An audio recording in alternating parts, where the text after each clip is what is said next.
네, 두 번째 큐브의 키워드는 누가라는 키워드를 가지고 왔습니다. 실종된 아들을 애타게 찾고 있는 아버지가 있습니다. 벌써 48일째인데요. 저희가 어떤 내용인지 바로 좀 들어가 보도록 하겠습니다. 경북 포항시에서 실종 사건이 발생했는데요. 사건 개요부터 좀 설명 부탁드리겠습니다. 네, 벌써 한 달 반이나 지났습니다. 지난달 4월 7일에 이제 그 남성 간호사가 기숙사에 있다가 그 저녁 근무하기 위해서 일단 집을 나섰습니다. 예. 나섰는데 이제 인근 그 주유소에서 마지막으로 포착된 후에 이제 실종된 거예요. 예. 그래서 가족들이 주변을 다 이제 뒤지기도 하고 물어봤습니다만 찾지 못했고요. 예. 이틀 후인 4월 9일에 경찰에 신고했습니다. 하지만 아직까지 찾지 못했고요. 키는 174cm, 몸무게 72kg, 굉장히 좀 평범한 그런 체격이고요. 그리고 당시에 실종 당일에 검은색 모자, 또 검은색 트레이닝복을 입고 있었습니다. 가족들이 곳곳에 뭐 전단도 뿌리고 또 현수막도 붙이고 있지만 아직까지 목격자조차 찾지 못하고 있습니다. 네, 별다른 성과가 지금 또 없다고 들었습니다. 48일 동안 아무튼 민간 수색팀도 수사에 참여를 한 상황인데 지금 윤 씨 휴대전화 신호가요 포항공대 기지국에서 3일 동안 움직이지 않은 채 마지막으로 잡혔었다고 하는데 이건 어떤 상황을 좀 예상을 해볼 수 있을까요? 그러니까 이 휴대전화 주인으로부터 휴대전화가 이제 떨어져 나와서 네. 특정 장소에 놓여 있다가 이제 전원이 닿아서 꺼졌을 가능성 정도가 있고요. 또는 이게 만약에 지금 우리가 가장 우려하는 게 납치 등 범행의 문제입니다. 네네. 그렇다면 그 위치를 중심으로 해서 이 실종자가 어떤 변을 당한 것일까 하는 이제 또 가정의 추정도 이제 존재하고 예. 지금 경우의 수가 몇 가지가 있습니다.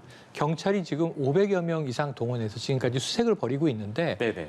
정말 너무 장기간 성인이 예. 그래도 직장에 다니는 네. 20대 청년이 이렇게 감쪽같이 실종되기는 그것도 도시에서 쉽지 않은 일이거든요. 네네네. 그래서 이제 그러한 부분 때문에 만약에 그렇다면 뭔가 치밀한 범죄의 대상이 된 것은 아닌가 하는 우려가 예. 남아 있고요. 그렇기 때문에 빠르게 지금 우리가 이 실종자를 찾아야 할 필요가 있는 대목입니다. 네, 48일이 지났고 이제 여러 각도에서 들여다보고 있을 텐데 여러 네. 가능성도 열려 있는 상황입니다. 손수호 변호사님, 앞으로 경찰 수사가 어떻게 좀 방향을 잡아야 될까요?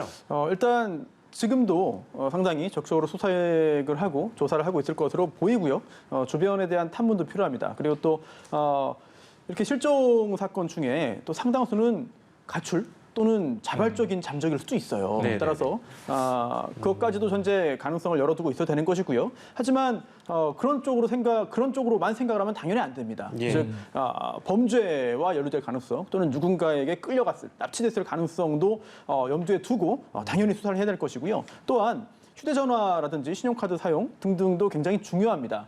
또는 이렇게 실종되기 직전에 주변 사람들에게 했던 이야기 또는 SNS에 남긴 것들 예. 또는 기숙사에 살고 있었으니까 거기에 있었던 여러 가지 그런 물건이나 어떤 기록 등도 살펴봐서 도대체 어디에 있는 것인가 빨리 찾아야 할 텐데 일단 제보가 중요할 것 같아요. 예. 그래서 적극적인 그런 제보가 좀 필요한 좀 그런 상황이 아닌가 생각합니다.